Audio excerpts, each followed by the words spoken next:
The origins of Bean mysticism can be traced back to the 17th century, long after the courageous hero Benedict had left this world, and the annual celebration of Bonnerbanket had become an integral part of Bonndorf's traditions.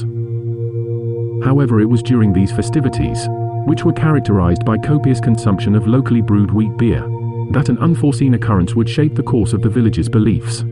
Unbeknownst to the revelers, the wheat used in the beer-making process was contaminated with the insidious ergot fungus. This surreptitious invader brought about a peculiar chain of events leading to hallucinations, convulsions, and a bewildering outbreak of dancing, a phenomenon reminiscent of the notorious dancing plague of 1518 in France. As the villagers of Bonndorf reveled in the jubilant festivities of Bonnerbanket, the tainted wheat beer coursed through their veins, beckoning their minds to ascend to realms beyond the ordinary. It was in this state of altered consciousness, amidst the intoxicating merriment and the frenzied dancing, that an extraordinary phenomenon unfolded, a shared vision that transcended the boundaries of individual perception. In this mesmerizing collective experience, a profound duality of existence was unveiled, unveiling a stark contrast between the familiar realm of the natural world and the realm of abstraction, a realm of unparalleled perfection. The veil between these dimensions grew thin, revealing glimpses of the intricate tapestry that wove together the fabric of reality. The birth of Bean mysticism was not an isolated event, it arose from a convergence of various influences. Christianity played its part, as did the translations of the Greek classics, accomplished by William of Moerbeek for centuries prior. Bean mysticism is partially inspired by the theory of forms as argued by Plato. However, it was the potent hallucinogenic experience induced by the ergot-contaminated wheat that served as the catalyst, priming the villagers of Bonndorf for a spiritual awakening of profound proportions. Within the natural realm, the villagers beheld the imperfect manifestation of life. They witnessed the complexities of the physical world, with its transient nature, the ebb and flow of time, and the intricacies of matter. They saw the limitations of mortal existence and the perpetual struggle against entropy.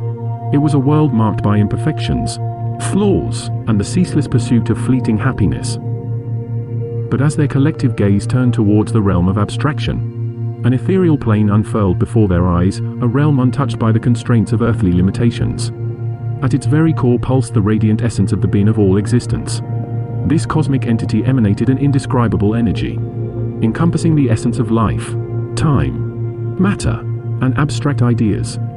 It was the wellspring from which all creation flowed, an eternal source that birthed the very laws of physics governing the universe. Within this transcendent vision, the villagers experienced a profound understanding.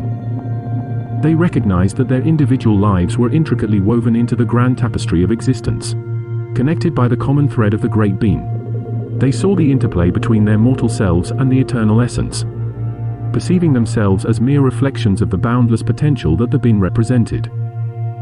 From that moment forward, the teachings of Bean mysticism took root in the hearts of the villagers. Their understanding of the great being became a guiding light, a source of wisdom and contemplation. Through meditation, reflection, and the pursuit of a virtuous life, they sought to align themselves with the eternal essence they had encountered, to catch fleeting glimpses of its profound nature, and to embody its transformative power in their daily existence. Among the mystics who emerged from this mystical tradition, Kellenbrat, known as the Weisseboni, stood out as a luminary figure. His teachings and profound insights into the nature of the great being continue to inspire and intrigue.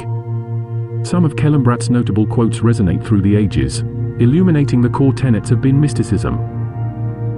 In the beginning the being was, and the being brought forth all life. Within all life resides the essence of the being, although not its entirety. We are mere reflections of the great being. The being that can be named is not the eternal being. Only by transcending the constraints of the ego can we catch fleeting glimpses of the true nature of the being. Cease your incessant questioning of what defines a good being. Simply embody goodness in your being. Unlike the teachings of Pythagoras, who prohibited the consumption of beans, the followers of Bean mysticism embraced the eating of beans as a sacred act, symbolizing communion with the divine essence.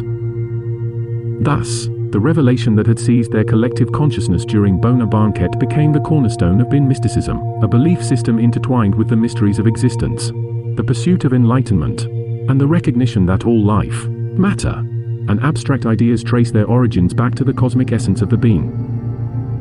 As the echoes of the revelry faded and the villagers of Bonndorf returned to their daily lives, the profound encounter with the Great Bean lingered in their hearts, leaving them yearning for further exploration and understanding. Will new mystics rise, delving deeper into the mysteries of the Great Bean and uncovering hidden truths? What will become of this newly established movement?